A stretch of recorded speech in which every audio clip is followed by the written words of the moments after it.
당신이 찾던 무서운 이야기 고비의 TV.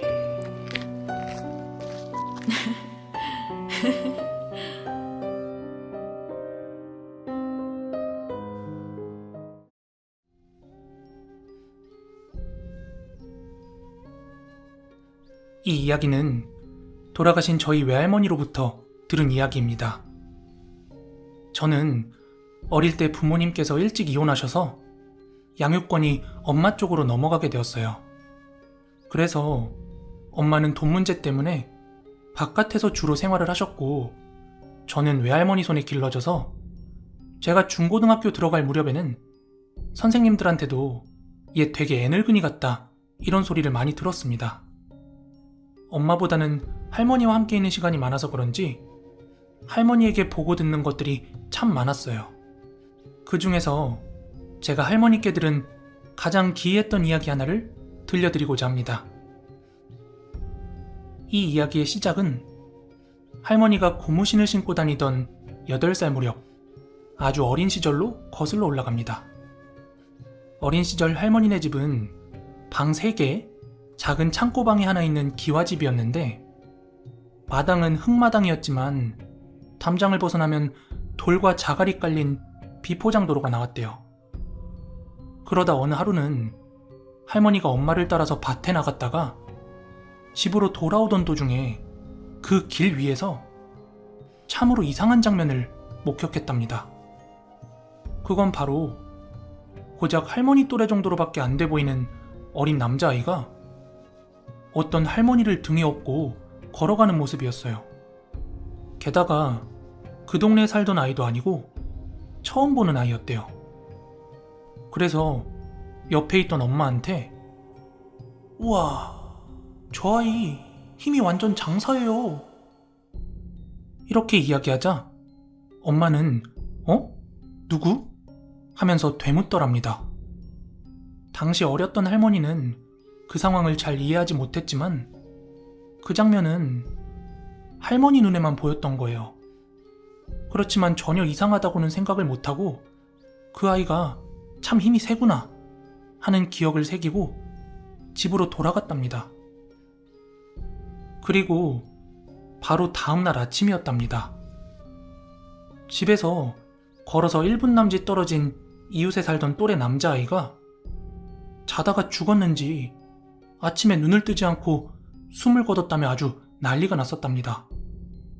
딱히 어디가 아픈 아이도 아니었고 전날 밤까지만 해도 밥만 잘 먹던 아이였기 때문에 그 집 부모들이 아주 떠나가라 대성통곡을 했답니다. 게다가 그 당시에는 나만은 되게 귀했잖아요. 그리고 할머니도 그 아이가 동네에서 친하게 어울리던 그런 친구들 중 하나였다 보니까 아직 죽음에 대해서 깊게 생각할 나이가 아니었음에도 불구하고 되게 많이 펑펑 울었다고 합니다. 그리고 한 며칠의 시간이 흘렀대요. 당시 할머니네 집은 거실 정면 마루 방향으로 양쪽으로 열 수 있는 문이 나 있었고, 거실 뒤편으로는 문이 하나만 달린 쪽문 같은 게 하나 달려 있었대요.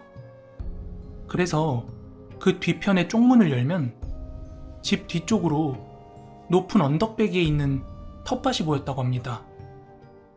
그날은 할머니가 마루 쪽에서 낮잠을 자고 있었다는데요.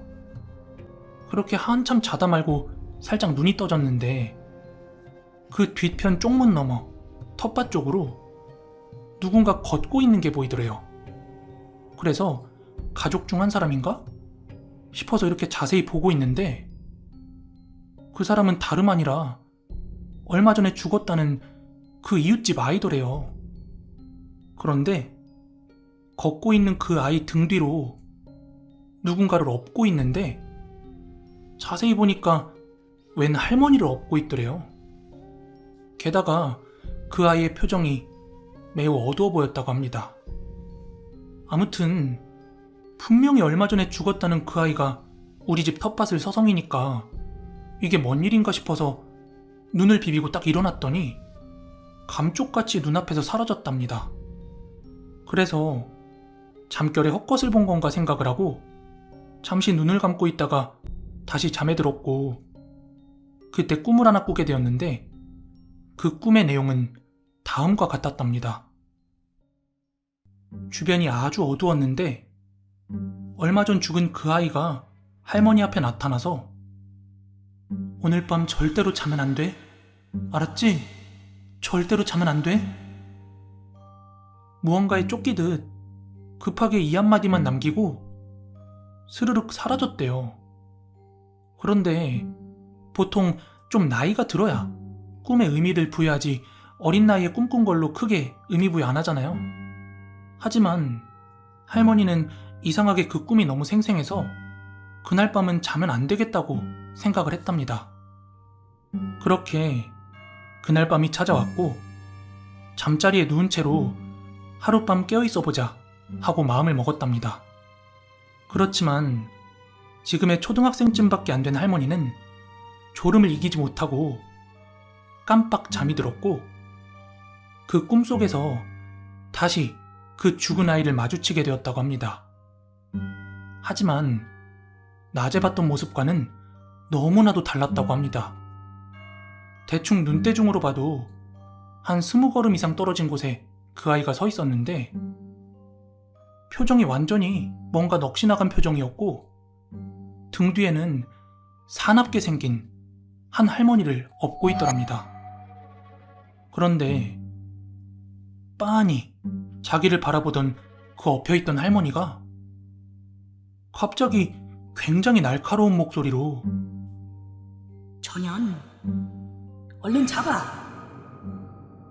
그러자 넋이 나간 표정의 그 아이가 뭔가에 조종당하듯 미친 듯 할머니 쪽으로 뛰어오기 시작했다고 해요. 너무 놀란 할머니는 그 순간 잠에서 깼는데 진짜 눈물이 찔끔 다 났다고 합니다. 하지만 문제는 이게 다가 아니었다고 합니다. 할머니네 집 문이 나무로 된 창호지 문이라서 달빛에 바깥 그림자가 살짝 비쳤는데 한 사람이라고 하기엔 좀 큼지막한 어두운 그림자가 그 마루 앞을 어슬렁거리고 있더랍니다. 너무 무서워서 다시 잠들지 못하고 한참을 문 밖의 그림자만 관찰을 하고 있었대요. 그렇게 동틀 무렵까지 뜬 눈으로 있었더니 그제서야 그림자가 집에서 멀어지더랍니다. 밖이 밝아져 왔기 때문에 그나마 겁이 줄어든 할머니는 슬쩍 문을 열어 밖을 내다봤는데 꿈속에 그 할머니를 업은 아이가 자갈길을 따라 옆마을 방향으로 빠르게 걸어서 사라졌답니다. 그날 뒤로는 그 죽은 아이도 또 엎혀있는 할머니의 모습도 보지 못했다고 합니다. 그런데 그해 여름이 지나가고 한 가을 겨울이 찾아왔을 무렵쯤에 아버지로부터 이상한 얘기를 전해 들었다고 합니다. 할머니네 옆마을에서 멀쩡했던 아이들이 이유 없이 연쇄적으로 죽어나갔는데 두세 달 만에 4명의 아이가 죽었다는 겁니다. 다행히도 그 옆마을은 4명의 아이들이 죽는 걸로 딱 끝났다고 하는데요. 만약 이 얄미가 그때 계속 잤으면 나도 죽어서 그 이상한 할멈을 업고 다른 아이들을 찾아다녔겠지. 아직도 어디선가 그 할머니가 아이들에게 엎혀 돌아다니고 있진 않을지 궁금하네요.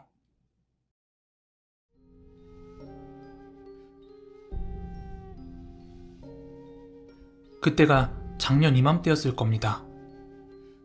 27살에 직장을 다니며 제 일에 만족을 느끼던 저는 한창 지방 출장을 자주 나갔던 때였어요. 매일매일이 피로했지만 저는 제가 정말 하고 싶은 일을 이렇게 열심히 할 수 있다는 사실에 감사하면서 지방 출장을 나갔었습니다. 그러던 어느 하루는 지방에서의 모든 일정이 끝나고 저는 다시 서울로 올라가기 위해서 조금 늦은 시간에 차에 몸을 실었습니다. 정말 운전하기가 여간 피곤한 게 아니었지만 일단 집에 가야 했습니다. 제가 집안의 외동딸인지라 하루라도 집을 비우면 되게 많이 혼나거든요. 그렇게 저는 운전대를 잡고 서울로 뻗어있는 고속도로 위를 열심히 달렸습니다. 어서 집에 도착해서 씻고 쉬고 싶은 마음뿐이었습니다. 하지만 절반도 채 오지 못해 날은 어둑어둑해졌고 이상하리만큼 안개마저 짙게 껴버렸죠. 안개등도 켜고 또 상향등도 켜봤지만 앞이 보이지 않는 것은 매한가지더군요. 그렇게 5분쯤 갔을 때였습니다. 갑자기 눈앞이 아찔하더라고요. 순간이나마 정신줄을 놓은 것 마냥 어질어질한 게 고속도로 위에서 핸들을 잡은 제 두 손을 축축하게 하기에는 부족함이 없었죠. 그 뒤로부터 약 30분간 두통과 어지러움에 시달리다가 더 이상은 안 되겠다 싶어서 가까운 졸음쉼터에 들르기로 했습니다. 그런데 귀신같이 전방 500m 앞에 졸음쉼터가 있다는 표지판이 뜨길래 잘됐다 싶어서 서둘러 졸음쉼터로 향했습니다. 졸음쉼터를 향하는 내내 아버지께는 뭐라 말씀드려야 할지를 몰라 계속해서 고민이 되더군요. 하지만 극심한 두통과 어지러움 앞에 일단은 좀 쉬어야겠다는 생각뿐이었습니다. 저는 그렇게 휑한 졸음쉼터에 들어갔습니다. 차 안에서 주변을 둘러보니 차라곤 오로지 제 차뿐이더라고요. 괜시리 오싹한 생각이 들어 우선 아버지께 전화를 드리기로 했습니다. 아무래도 전 아버지께 혼날 것을 걱정하는 것보다 당시에 누구든지 사람의 목소리를 듣고 싶었나 봅니다. 저는 핸드폰을 꺼내 아버지의 번호를 누르고 통화 버튼을 눌렀습니다.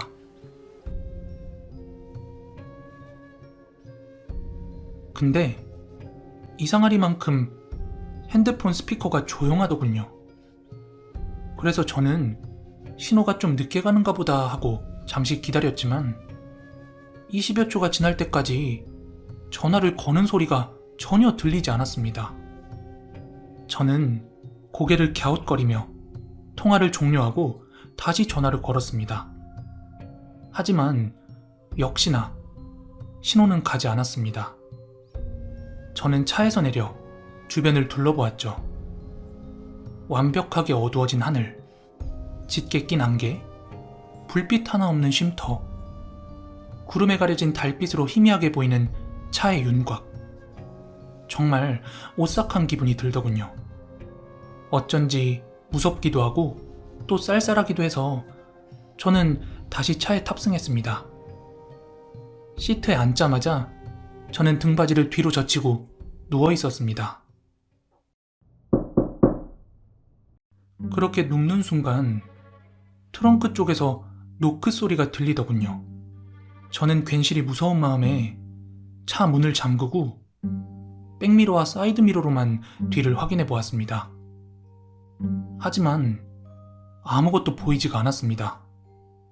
저는 그냥 제가 컨디션이 좋지 않아서 잘못 들었겠거니 했습니다. 노크 소리 때문에 겁을 먹었던 탓인지 저는 다시 아버지한테 전화를 걸었죠. 다행입니다. 이번엔 신호가 가더라고요. 저는 아버지가 빨리 받길 빌며 차 안에서 발을 동동 굴렀습니다. 생각해보니 눈물도 조금 흘린 것 같네요.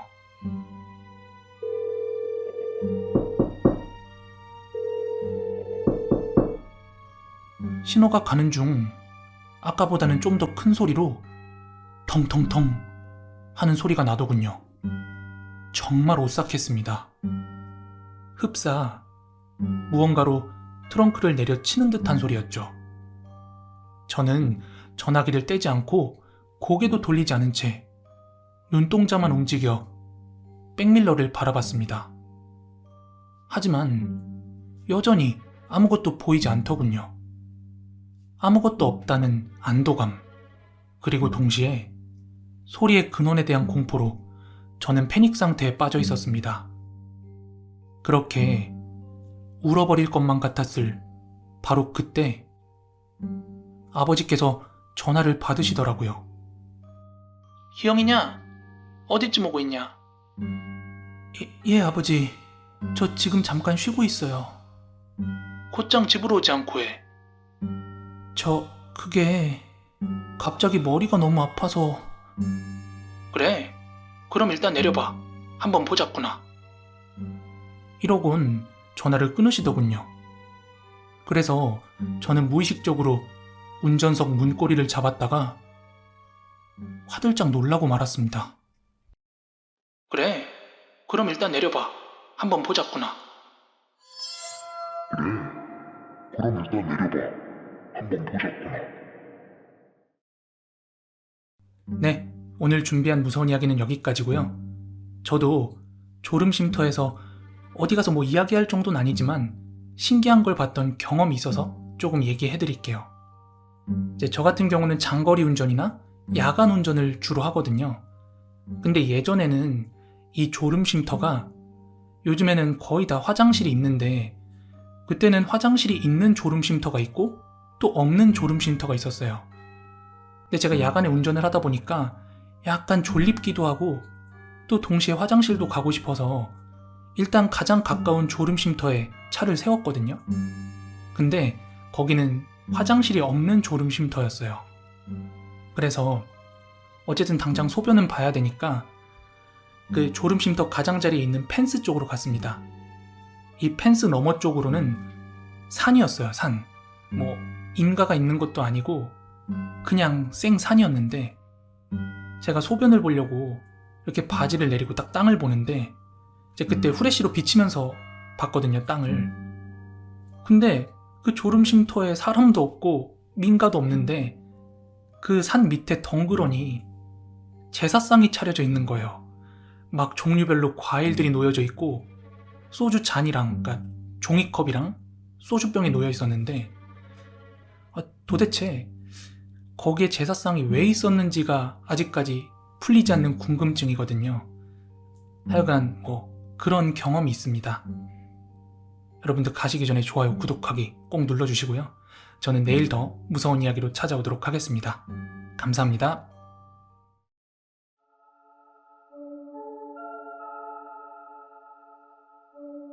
기존에 귀신 보는 사람들의 다양한 이야기들이 제보되어 올라와 있는 것들을 보았습니다.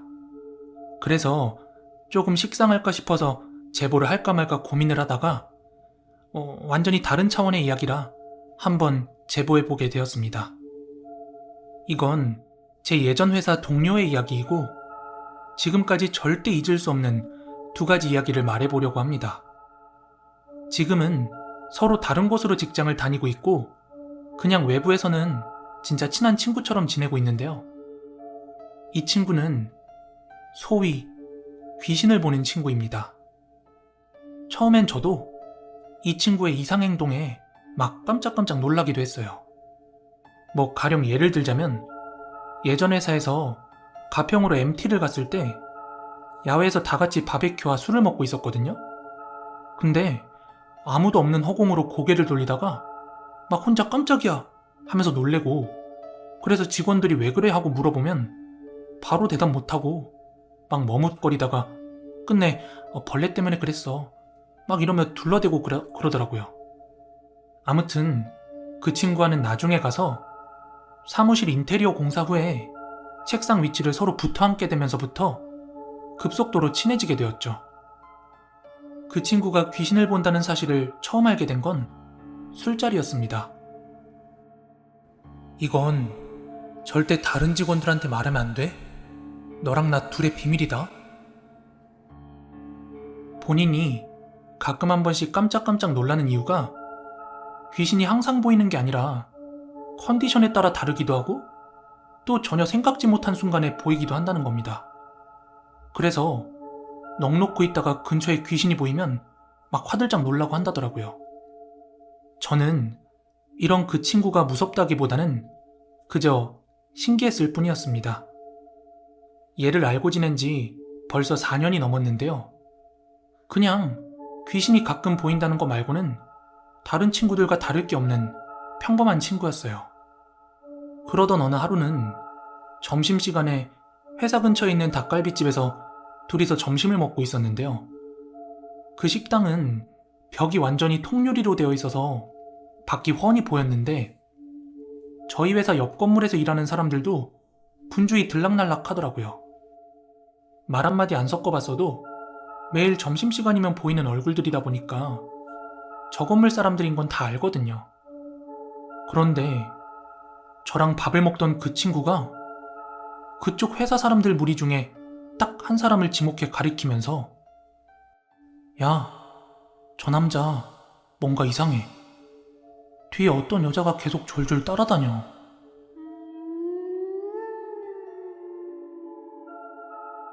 저한테 이러길래 나는 아무것도 안 보이는데 뭐 귀신 같은 거야? 하고 물어보니까 그렇다고 하더라고요. 그래서 아, 얘가 또 귀신을 봤나 보구나 하고 그냥 그렇게 넘어갔습니다. 그런데 며칠 뒤 저희 회사 차장님이 외근 나갔다가 사무실 들어오시면서 와, 옆 건물 사무실 지금 난리난 모양이다? 이러시더라고요. 그러면서 뭐 경찰이 와서 누굴 연행했니 뭐니 하면서 그렇게 호들갑 떨면서 들어오시더라고요. 그리고 점심시간이 지나서야 그 정확한 소문을 듣게 되었는데 옆 건물의 한 남자가 살인사건으로 연행이 되었다고 하더라고요. 그런데 그 용의자가 며칠 전 친구가 여자 귀신이 졸졸 따라다닌다며 이야기했던 그 남자였던 거예요. 그때부터 전 그 친구가 정말 보통이 아니구나 이렇게 생각을 했죠. 하지만 얘는 자기도 이게 완전히 우연이라고 하더라고요. 이게 항상 보이고 항상 이렇게 되면 자기가 형사하지 뭐하러 직장생활 하겠냐면서요. 그리고 다음 썰은 약간의 추측이 가미된 이야기지만 너무 소름 돋았던 이야기예요. 그때는 저도 걔도 서로 남자친구가 있을 때였습니다. 그런데 얘는 자기가 남자친구가 생기면 절대로 귀신이 보인다는 이야기를 하지 않았대요. 왜냐하면 자기를 이상하게 생각할까봐 항상 숨긴다고 하더라고요. 아무튼 그 해 여름휴가 때는 각자 남자친구와 실컷 휴가를 즐기고 다시 회사로 돌아왔습니다. 다시 출근 모드로 쾌행하니 사무실에 앉아서 후유증에 시달리고 있었는데 그날 점심을 먹으면서 친구가 이야기를 꺼내더라고요. 그게 무슨 이야기였냐면요. 남자친구가 골프를 좋아해서 처음으로 남친 따라서 필드를 나가봤다고 해요. 그때까진 괜찮았는데 밤에 근처 구경을 한다고 차를 끌고 드라이브를 나가는 중에 완전히 식겁했다고 합니다. 지금까지는 귀신이 보이면 하나둘 정도 보이고 말았는데 골프장 주변 찻길부터 주변 숲을 능선까지 뭐 대여섯 이상의 귀신들이 막 정처 없이 어슬렁대는 게 보이더랍니다. 친구는 너무 놀라 순간 심장이 벌렁거렸지만 혹시라도 남자친구한테 들킬까봐 혼자만 그 공포를 삼켰다고 해요. 친구가 이야기해준 건 딱 여기까지입니다. 그런데 저희 아버지가 건설 쪽 분야에서 오래 일하셨거든요. 한 번은 아버지께 이 친구에 대한 이야기를 들려드린 적이 있었어요. 어디까지나 추측일 뿐이지만 아버지께서 두 번째 이야기를 듣고서 이런 말씀을 하시더라고요. 보통 골프장이나 리조트 개발할 때 근처에 연고 없는 묘에서 나온 뼈들 모아서 인근 산에다 뿌리고 그래. 전에도 그런 걸로 말 많았어.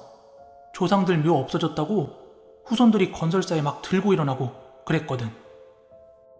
저는 아버지의 이 말을 듣고 친구의 이야기가 묘하게 납득이 되기 시작했습니다. 그렇다면 친구가 봤다는 정처 없이 떠돌던 그 귀신들의 정체는 어딘가에 흩뿌려진 그 뼈들의 주인이었을까요?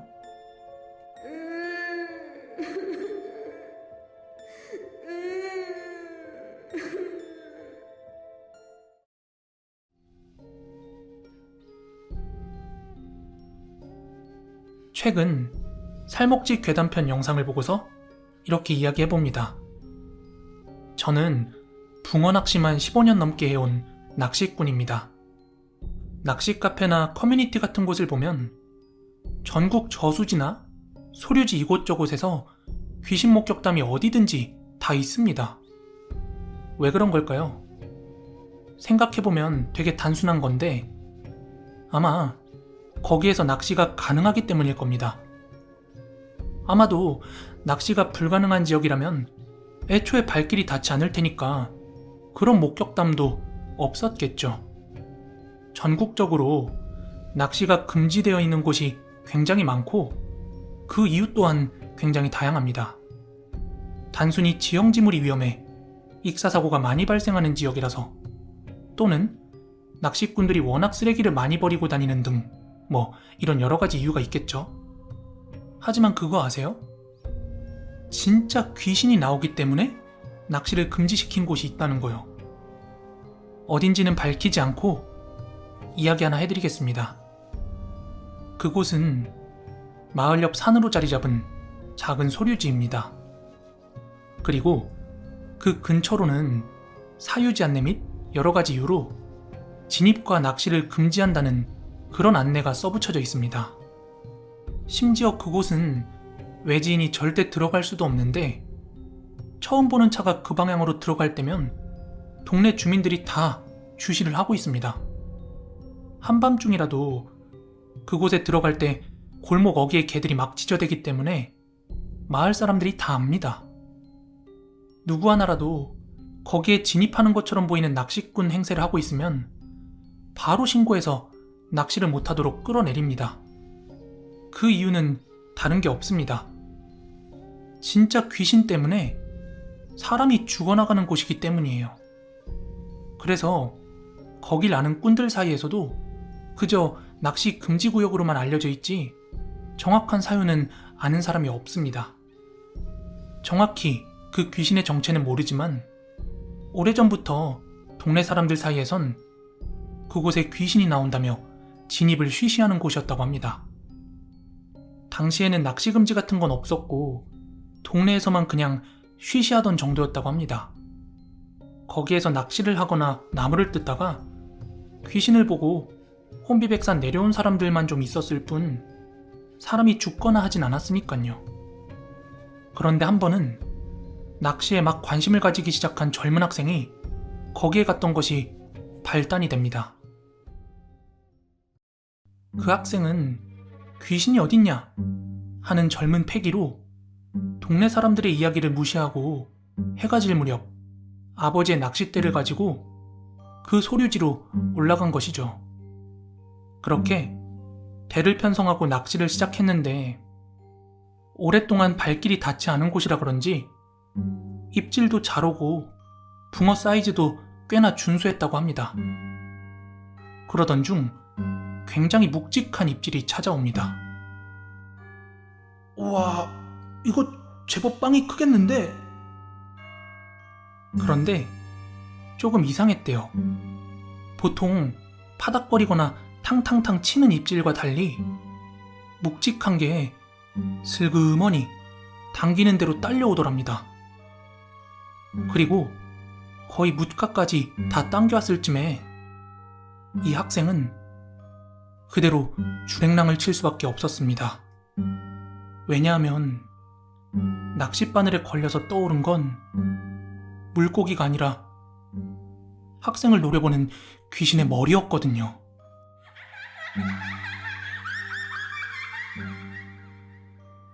그렇게 집까지 주랭랑을 치며 달려들어온 학생을 본 가족들은 도대체 무슨 영문인지 물었고 학생은 아버지, 저기 소류지에 물귀신이 있어요. 그러자 아버지는 그러게 거길 왜 들어갔냐고 이렇게 나무라는 한편 내일 아침 일찍 낚싯대를 찾아와야겠다 이렇게 생각을 했다네요. 그리고 다음날 동틀 무렵 아버지는 낚싯대를 찾아오겠다며 그 소류지를 향해서 집을 나섰답니다. 하지만 아침 식사 시간이 한참을 지나도 아버지가 돌아오지 않았다고 합니다. 그러자 걱정이 됐던 아들은 동네 어르신 몇 분께 자기가 어제 겪었던 일을 설명해주고 아버지가 돌아오질 않는다, 같이 좀 가주시면 안 되겠냐 이렇게 부탁을 했어요. 그렇게 마을 어르신들과 함께 소류지에 도착했을 땐 차마 말로 표현할 수 없을 정도로 충격적인 장면이 펼쳐집니다. 무언가가 아버지를 물속으로 잡아 끈 듯 하반신만 묵가로 나와 있고 상반신은 물에 처박혀 있는 형상으로 죽어 있었던 겁니다. 그런데 마을 사람들이 서둘러 아버지를 건지려고 다가가니까 그제서야 무언가가 아버지를 놓아주듯 상반신이 물 위로 스르르 떠올랐답니다.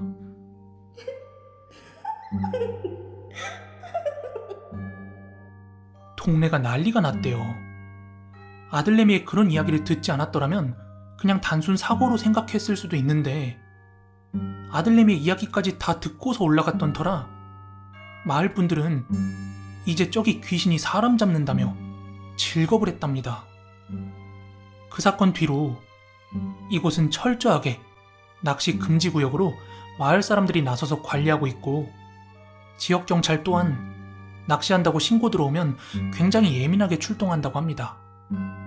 글쎄요, 혹시 정말 그 누구도 모르게 몰래 거기에 낚시를 다녀오는 사람이 있을지도 모르겠습니다만 아마 그랬다면 결코 좋은 경험을 하진 못했을 겁니다. 제발 들어가지 말라고 하는 곳엔 말 듣고 들어가지 마세요. 진짜 목숨 잃고 괴담의 주인공이 되실 수도 있으니까요.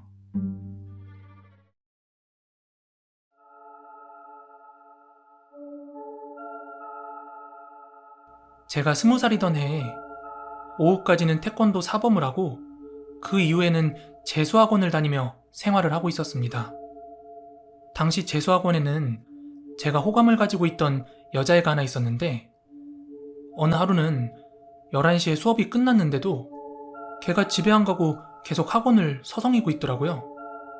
그래서 저는 너 집에 안 들어가고 뭐해? 하고 물었고 그러자 걔는 오늘 자기 집 아파트 옥상에서 어떤 아저씨가 투신 자살하는 사고가 있었다면서 부모님께 연락이 왔다는 거예요. 그러면서 그 아파트 앞쪽을 피해서 돌아서 오라고 그랬다는 겁니다. 그러면서 자기가 평소에 귀신을 잘 본다면서 집에 바로 가기가 무섭다고 하는 거예요. 그래서 당시 저는 20살인데다가 운동까지 하고 있었기 때문에 정말 무서울 게 없었던 때였거든요. 그러다 보니 이때가 기회다 싶어서 내가 집에 데려다 주겠다 이렇게 이야기했습니다. 그렇게 그 친구네 아파트 근처까지 함께 걸어가게 되었고 근처에 다 도달했을 때쯤에 정문 말고 후문 쪽으로 돌아가자고 하더라고요. 그렇게 빙 돌아서 뒷문을 통해서 친구네 동 앞까지 데려다 주었고 제가 집에 돌아가려고 하자 괜히 앞쪽으로 나가지 말고 왔던 길로 다시 나가라고 그렇게 신신당부를 하더라고요. 그래서 일단 알겠다고 하고 그 친구의 집 앞까지 데려다 주고 마중 나와 있던 친구의 어머님께 인사를 드리고 뒤돌아 가려고 하는데 마지막까지 절대 현장 근처로 가지 말라며 재차 강조하더라고요. 2번씩이나 그렇게 재차 강조를 하니 저는 괜스레 호기심이 생겨서 알겠다고 대답은 해놓고는 집에 가는 길에 앞쪽으로 가서 그 사고 현장에 가봤는데 이미 현장은 다 치워져 있었고 영화에서 보던 것처럼 바닥을 그 하얀색 라카 같은 걸로 표시를 해놨더라고요. 저는 이런 사고 현장을 실제로 제 두 눈으로 보는 건 처음이라 와 신기하다 하며 현장을 지나쳐 왔고 그렇게 집에 들어오자마자 바로 씻고 잠자리에 누웠습니다.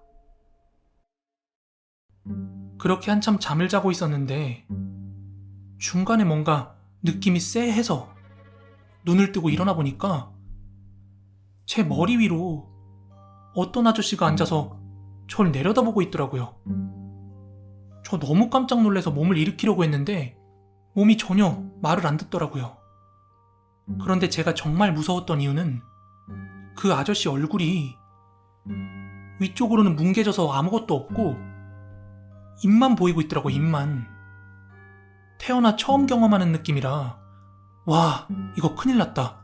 이게 가위라는 거구나 하고 있는데 갑자기 마치 교회에서 방언이라고 하는 것처럼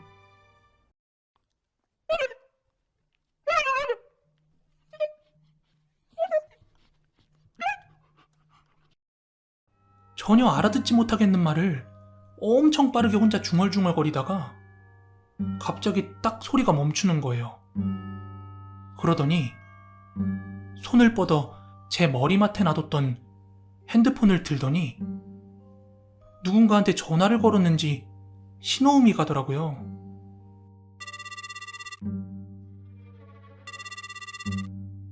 그리고는 또 전화기에 대고 알아듣지 못할 소리를 막 쏟아내기 시작하는데 곧 신호음이 멈추면서 수화기 너머로 들려온 소리는 바로 그 친구의 목소리였습니다. 영환아, 무슨 일이야? 영환아. 걔는 아무것도 안 들린다는 듯 연신 저를 부르는 소리가 났고 그 순간 천만다행히도 몸이 움직이기 시작해서 잠자리에서 일어났습니다. 저는 놀란 마음에 집 앞에 잠깐 나와 담배를 피고 있었는데 그때가 되게 깊은 새벽이었거든요. 그런데 그때 마침 핸드폰이 울리기 시작하는데 보니까 그 친구인 거예요. 그래서 꿈 아니었나? 하고 좀 깨름직한 상태에서 전화를 받고 잠깐 아무 말 안 하고 있었어요. 그런데 그쪽에서도 아무 말 안 하고 있다가 갑자기 야, 너 뒤로 안 가고 앞으로 갔지? 내가 거기 보고 가지 말랬잖아.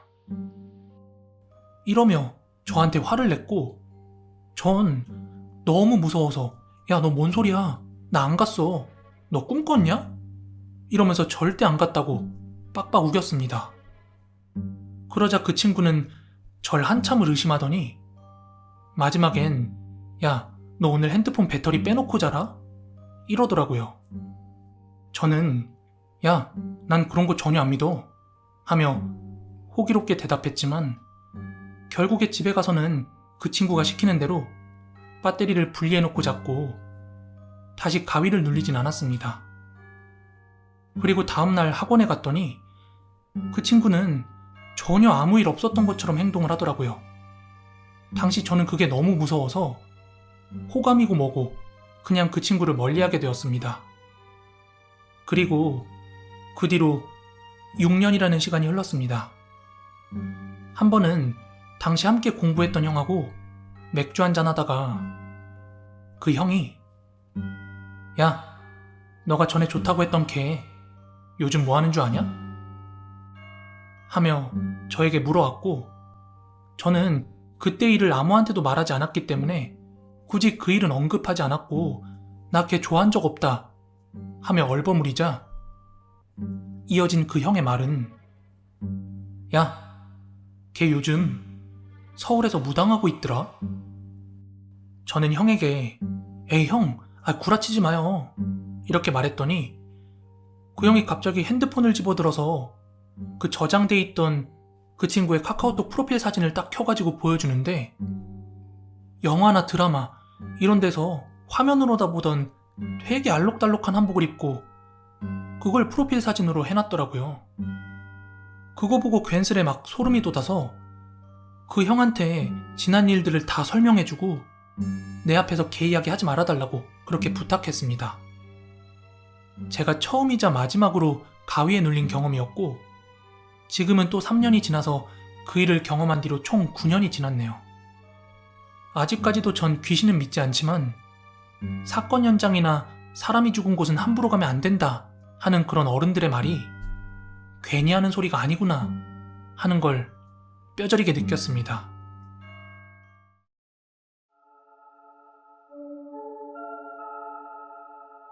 지금으로부터 4년 전 저는 하얀색 말티즈 강아지 한 마리를 분양받았습니다.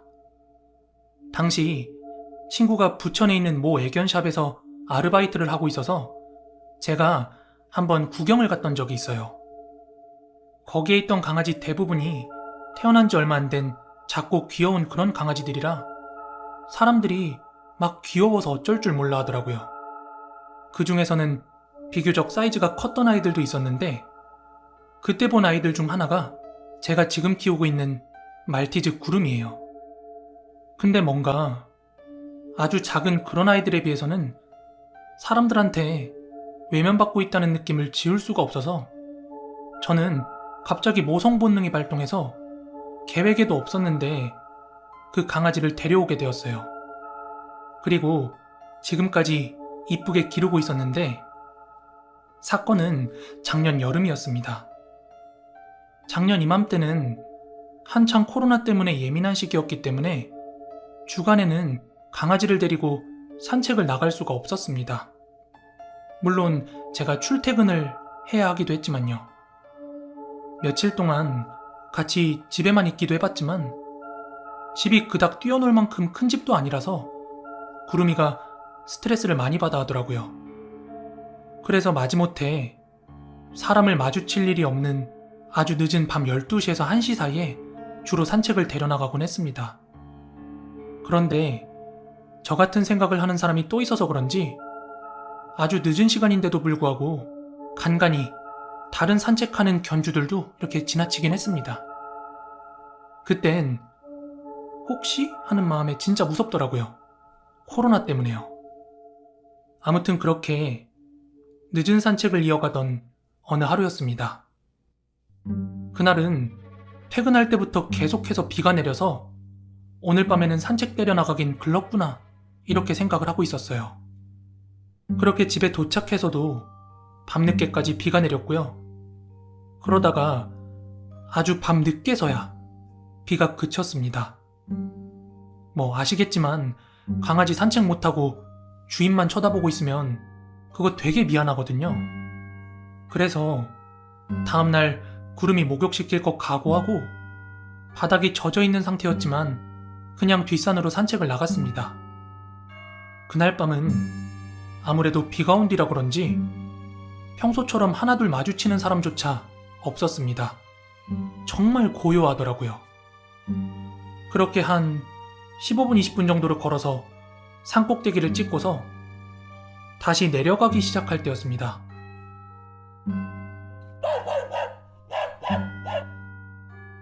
갑자기 잘 가던 구름이가 뒤를 돌아보더니 막 짖기 시작하더라고요. 그래서 뭐가 있나 하고 뒤를 돌아봤는데 아무것도 없었어요.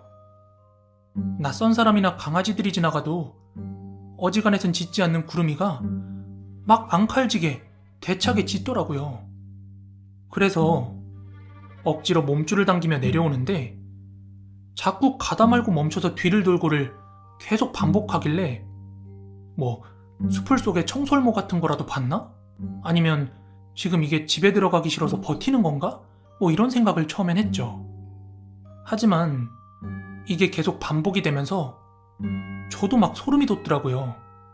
괜히 하얀 개는 귀신을 볼 줄 안다더라 하는 그런 미신 같은 게 떠올라서요. 그렇게 평소보다는 훨씬 더 시간이 많이 걸려서 산 아래에 내려왔고 저랑 구름이는 포장도로 위를 걷고 있었습니다. 길에는 가로등만 서 있을 뿐 사람도 돌아다니지 않고 엄청 조용했습니다. 그렇게 산을 내려오니까 구름이도 진정이 된 것처럼 보여서 한 1, 2분 정도 그냥 걷고 있었습니다.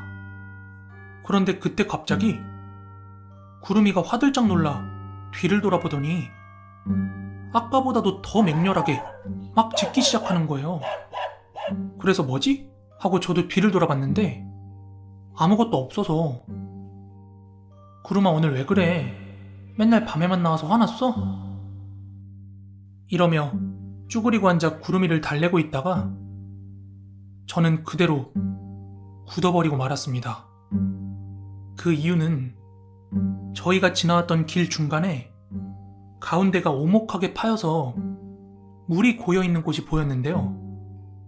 분명 저희 앞에는 아무것도 없는 허공이었는데 그 물웅덩이로 철퍽 철퍽 하면서 파장이 생기는 거예요. 그것도 저희 방향으로요.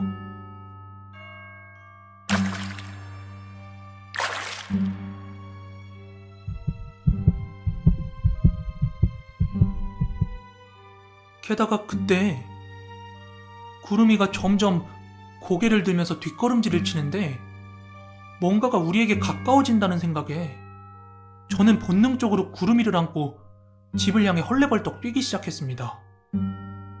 집에 들어온 저는 너무 무서워서 바로 잠들 생각은 못하고 그 밤늦게 구름 위를 목욕시키면서 가만히 한번 생각해봤어요. 도대체 그건 뭐였을까?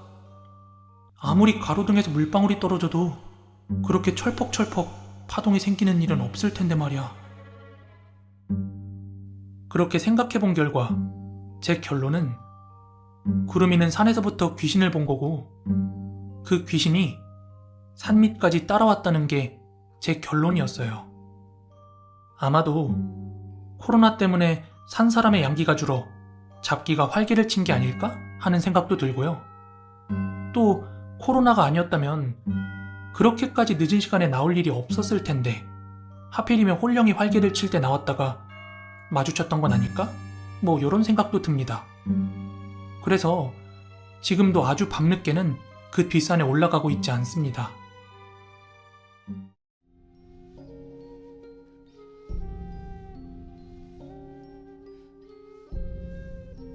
제가 2003년도에 군대를 전역했으니까 지금으로부터 18년 전 이야기입니다.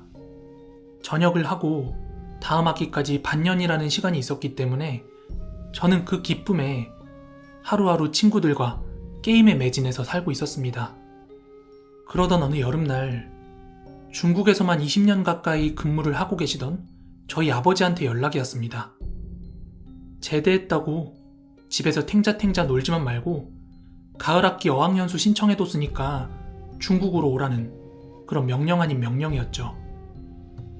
근데 저는 중국어에 전혀 관심이 없었고 더욱이 중국에 아는 사람도 하나도 없는데 내가 어떻게 버티냐, 내가 거기서 사고라도 나면 어떡하냐, 난 공부하기 싫다, 막 이런 오만 핑계를 대가면서 그걸 무마시키려고 했지만 저희 아버지는 제 말을 도통 들을 생각을 안 하셨습니다. 그리고 아버지께서 누나에게 지금 당장 둘 다 여권 신청해라. 북경에서 일주일간 여행을 하다가 너는 돌아가고 떡보는 여기서 어학연수 해야 돼서 중국 기숙사에서 지낼 거다. 이렇게 전하시더라고요. 정말 청천벽력 같은 이야기였습니다. 군대는 다녀왔지만 그래도 아직 철없는 애는 애였기 때문에 아버지께서 시키는 대로 따를 수밖에 없었습니다. 그렇게 저는 누나와 함께 북경으로 떠났고 아버지께서는 공항에 마중 나와 계셨습니다. 분명 여행이었으면 흥분되고 기분 좋게 즐겼을지 모르겠지만 저는 하나도 기분이 좋지 않았습니다. 그렇게 일주일간 여행 아닌 여행을 보내고 누나는 한국으로 돌아갔고 저는 S공업대학교로 아버지와 함께 왕 선생님을 만나러 갔습니다. 한문은 어렸을 때부터 조금씩 익혔기 때문에 그렇게 낯선 문자는 아니었지만 중국어에는 완전 까막눈이었죠. 대학 간부였던 왕 선생님은 여성분이셨고 친절하고 상냥하게 맞아주셨습니다. 중국 대학교의 첫 느낌은 그야말로 낯설다는 말로는 도저히 표현이 안 될 정도로 뭐부터 해야 될지 정말 막막했습니다. 저는 알아듣지도 못하는 중국어로 대화하시는 아버지와 왕 선생님을 번갈아 보다가 약 1시간 정도의 면담을 마치고 한국인 유학생이 있는 기숙사로 향했습니다. 한국 유학생들과 중국 유학생들은 같은 건물을 사용하긴 했지만 층을 다르게 사용했습니다. 2인 1실로 이루어지는 기숙사 방으로 안내를 받았는데 당분간은 한국 유학생이 한 명 더 오기 전까지는 저 혼자서 방을 써야 된다고 하기에 조금은 다행이라고 생각을 했습니다. 다소 낡아 보이는 방 안에는 벽걸이 에어컨과 라지에이터, 낡은 냉장고, 싱글 침대 2개, 화장실 겸 욕실이 있는 8평 정도 되는 작은 공간이었습니다. 그때가 토요일이었기에 기숙사 안은 비교적 한산했습니다. 주말에는 대부분 유학생들이 조선족과 한족이 운영하는 타운으로 놀러를 나간다고 하더라고요. 아무튼 제가 방문을 열고 기숙사 이곳저곳을 바라보다가 거길 지나가고 있는 한국 유학생들과 눈이 마주쳤습니다. 그리곤 제게 다가와서 가볍게 인사를 하고 형 누나들은 환영한다면서 그렇게 이런저런 이야기를 나누기 시작했습니다. 한국 유학생들은 저를 포함해서 총 15명이었고 제가 그 중에서 가장 어렸습니다. 그렇게 저의 첫날이 시작되었고 형과 누나들에게 학교와 선생님 그리고 수업 방식에 대한 이런저런 이야기를 들었습니다. 하루하루 저는 빠르게 적응을 해나갔고 어느덧 이른 가을이 찾아왔습니다. 제법 유학생들과도 많이 친해졌고 그러던 어느 주말 저녁이었어요. 저는 다른 유학생의 방에서 한 5-6명 정도 모여가지고 컵라면에 소주에 과자에 그렇게 밤 늦게까지 술자리를 가지고 있었습니다. 그러던 중 저는 원래부터 귀신이나 공포 이야기에 관심이 많았던 터라 혹시 이 학교에도 귀신 이야기 같은 거 없냐고 그렇게 물어봤어요. 그랬더니 누나들이 귀신 이야기는 입 밖에 꺼내지도 말라면서 같이 있던 형들이 입을 막으려고 하는 거예요. 근데 그런 식으로 반응하니까 오히려 더 궁금해져가지고 저는 듣고 싶으니까 말 좀 해달라고 계속 그렇게 분위기를 띄웠어요. 그러자 제 옆방에서 지내고 있는 형이 입을 열었습니다. 이 학교랑 기숙사에 유명한 귀신들이 있는데 그중 가장 유명하고 증명된 귀신이 2명 있어. 첫 번째 귀신은 늦은 밤 기숙사 옥상에 올라가서 학교 운동장을 가로질러 대각선으로 정문 쪽을 바라보면 큰 나무가 한 그루 있거든. 가끔 그 앞에 서 있는 여자가 한 명 있어. 일단 멀리서 봐도 실루엣이 치마와 긴 머리였으니까 여자라고 할 수 있었지. 나무 아래에 서 있는 여자일 수도 있는데 그냥 서 있던 게 아니고 공중에 반쯤 떠서 좌우로 흔들리는 거야. 실제로 그 나무에서 성적비관으로 극단적인 선택을 한 학생이 예전부터 한둘이 아니었다고 현지 학생들한테 들었어. 그런데 그렇게 흔들리는 모습을 계속 쳐다보고 있으면 자신도 모르게 옥상에서 투신한다는 얘기도 있어. 한 학생은 소문의 진상을 파헤친다고 하면서 그 흔들리는 여자를 계속 주시하고 있는데 줄에 매달려 흔들리던 형체가 갑자기 바닥으로 엎어지면서 그대로 쓰러지더니 그 상태로 꾸물꾸물거리면서 자신에게 기어오는 형상을 보고 기겁을 했다고 하더라. 이 소문이 퍼지면서 지금까지 옥상문은 폐쇄되어 있어. 궁금하면 신 선생님께 물어봐. 그리고 2번째는 이 기숙사 3층 화장실에 있는 귀신이야. 1층은 선생님들 전용 화장실, 2층은 화장실이 없고 3층은 중국 유학생 전용, 4층은 한국 유학생 전용 화장실이잖아. 근데 가끔 보면 저녁에 중국 여학생들이 4층 화장실을 이용하는 걸 볼 수 있을 거야. 그 이유가 3층에 있는 여자 화장실에 립스틱을 바르는 여자 귀신이 나오면서 저녁에는 아무도 사용을 안 해서야. 학교 시설이 낡아서 전기가 자주 끊기는 건 너도 알 거야. 그래서 방마다 기름 램프가 있는 거거든. 하루는 한 중국 여학생이 전기가 나가 무서워서 화장실에 안 가려고 했는데 도저히 못 참겠어서 램프를 들고 새벽에 화장실을 갔대. 그리곤 램프를 들고 화장실 문 앞에 섰는데 안에서 물이 틀어져 흐르는 소리가 들려 다행이다, 사람이 있네 하고 문을 열었는데 아무도 없었대. 내가 잘못 들었나 싶은 마음이 들어 서둘러 볼일을 보고 나가려는데 나가는 문 옆 거울에 어떤 여자가 립스틱을 바르며 서 있었다는 거야. 생각해봐. 어떤 정신 온전한 여자가 불 꺼진 화장실에서 립스틱을 바르며 그 새벽에 서 있겠냐고. 그 여학생은 램프를 높이 들고 그 여자 뒤로 빠르게 지나가려고 발걸음을 옮기는데 순간 보고야 말았던 거야. 립스틱을 바르고 서 있던 여자는 이목구비가 없었고 자신의 얼굴에 검은색 무언가로 계속 동그라미를 그리고 있었대. 그래서 비명을 지르며 뛰쳐나왔고 복도 바닥에 램프 깨지는 소리에 기숙사가 발칵 뒤집혀졌잖아. 그래서 야간에 사용금지라고 화장실 문에 써붙였고 부적도 붙어 있어. 확인하고 싶으면 한번 가봐. 근데 남자 화장실이라고 방심해선 안 돼. 실제로 귀신을 본 건 아닌데 이상한 일을 겪을 때가 좀 있대. 그 이야기들을 듣고 나니까 발끝에서부터 소름이 멈추질 않았습니다. 그렇게 무섭다며 각자 방으로 돌아갔고 그때까지도 저는 방을 혼자서 쓰고 있었기 때문에 방에 돌아갔을 땐 유독 더 한기가 느껴지는 것 같았습니다. 그리고 며칠이 지난 어느 날 제가 그 일을 겪게 됩니다. 야외에서 하는 체육 수업 시간 중에 쉬는 시간이라 저는 소변이 급해져서 화장실을 가게 되었습니다.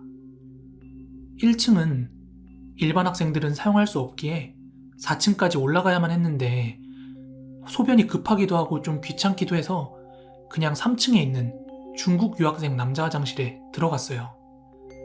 저희 한국 학생들이 사용하는 화장실은 청소당번이 따로 있어서 늘 청결을 유지했지만 여기 중국 학생들 화장실은 당번이 따로 없는 건지 청소가 정말 엉망이라 소변기가 더러워서 저는 대변기 칸에 들어가서 소변을 보게 되었습니다.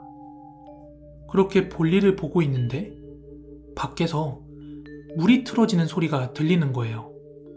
그새 누가 들어왔나? 생각을 하고 볼일을 다 본 저는 뒤를 돌았는데 문 건너편으로 사람의 정수리가 보이더라고요.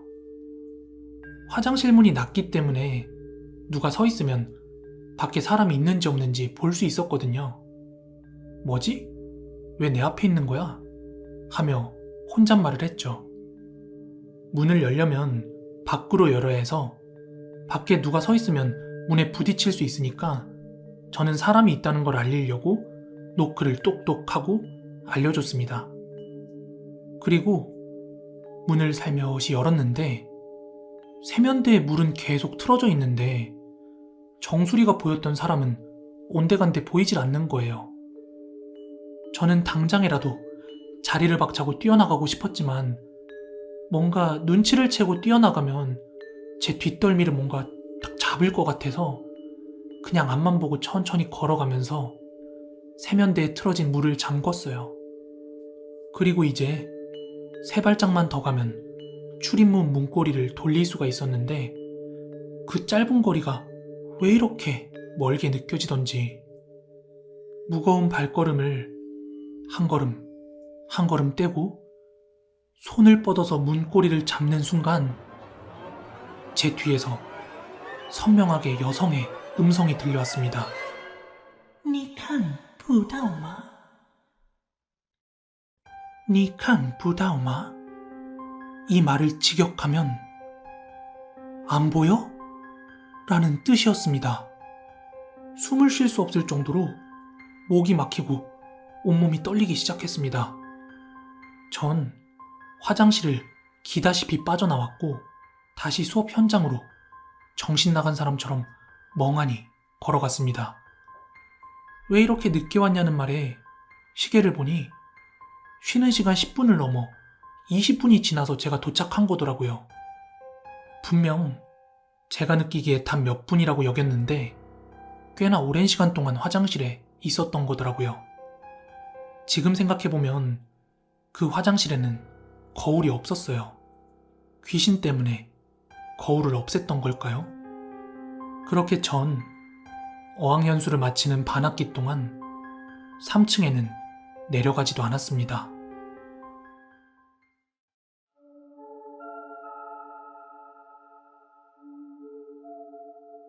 오늘 우리 회사에서 있었던 일을 얘기해 보려고 합니다. 아직도 소름이 돋네요. 다름이 아니라 오늘 우리 회사 위층 직원이 화장실에서 귀신을 봤다면서 혼비백산하다가 반차를 내고 집에 가는 일이 있었습니다.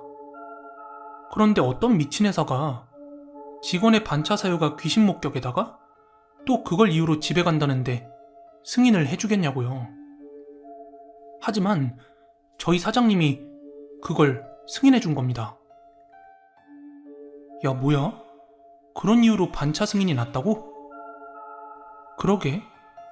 혹시 사장님도?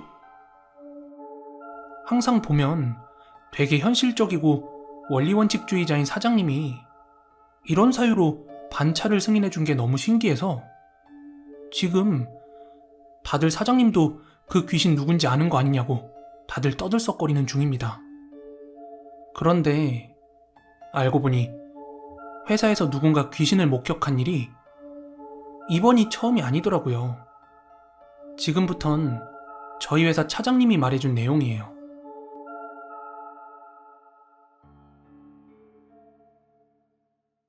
처음 그 귀신을 목격한 사람은 건물 청소 여사님이셨는데 그날 회사가 난리도 아니었다고 합니다. 그때가 가을이었는데 해가 바뀌고 그 다음에 봄까지인가? 그 화장실을 아예 쓰지 않았대요. 게다가 그 청소 여사님은 그 사건을 뒤로 바로 일을 그만두셨답니다. 아무튼 그 층에서는 그 이전부터 이상한 현상들이 많이 목격되곤 했대요. 일단 가장 유명한 일화가 뭐였냐면 해당 층에서 화장실을 이용하지도 않았고 또 물 청소를 하지 않아서 바닥이 말라있는데도 불구하고 복도에 발자국이 찍혀 있는 걸 여러 사람이 목격했다는 것입니다.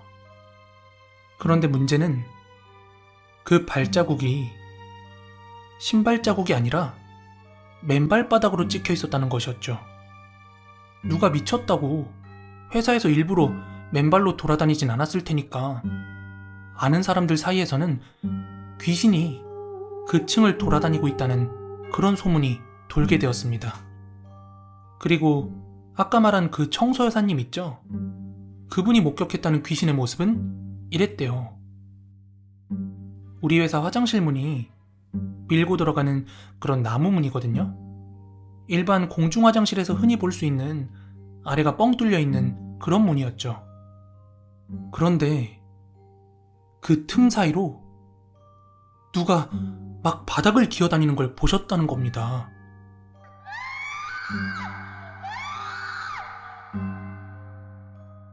아주 새하얗고 창백한 손이 바닥을 더듬더듬거리면서 막 기어다니고 있는 그 장면을 두 눈으로 목격하곤 비명을 꽥꽥 지르고 난리도 아니었답니다.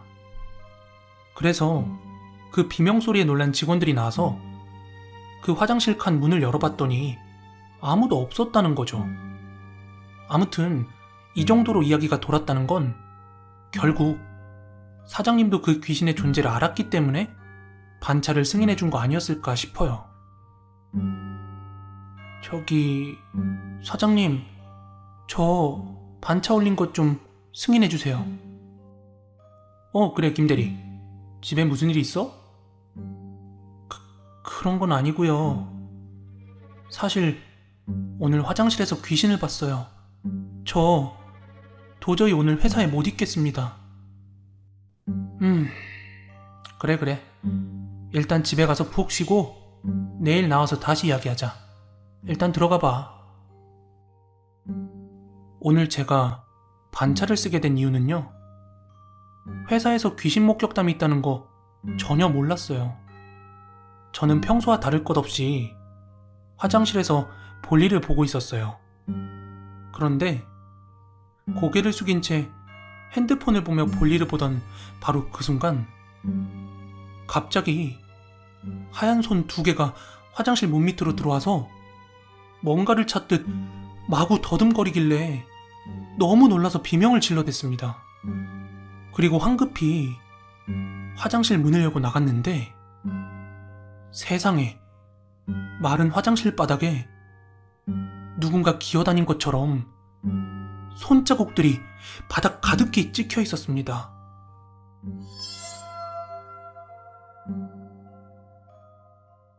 더 무서운 건 그 손자국이 복도 바깥까지 이어져 있었는데 마치 증발하듯 어느 순간부터 전혀 보이지 않았다는 거예요. 이윽고 제 비명소리에 무슨 일이냐며 다른 직원들이 복도로 나와 있었고, 긴장이 풀린 저는 그대로 주저앉고 말았습니다. 너무 소름이 돋고 도무지 일이 손에 잡히지 않았던 저는 미친년 소리 들을 것 각오하고 반차를 올렸는데, 의외로 사장님께서 반차를 승인해 주셨습니다. 도대체 그 화장실에서 봤던 하얀 손과 손자국들은 다 뭐였을까요? 사장님께서 그 귀신의 존재를 인지만 하고 있는 건지, 아니면 그 귀신의 정체까지 낱낱이 알고 있는 건지는 모르겠지만, 다시 회사에 나간다면 저는 그 화장실 이용은 다시 하기 어려울 것 같습니다. 네, 오늘 준비한 무서운 이야기는 여기까지고요. 저는 내일 더 무서운 이야기로 찾아오도록 하겠습니다. 그럼 마지막으로 좋아요, 구독하기 한 번씩만 부탁드리고요. 모두 즐거운 월요일 되세요. 감사합니다. 잠깐만, 귀신이다. 헐. 진짜 레알. 저 고목 밑에, 저기 고목 밑에 처녀 귀신 소복 입고 서 있는데? 아니, 연기 아니에요, 여러분. 저기 봐요. 저기 나무 밑에 여자 서 있잖아요. 뭐야?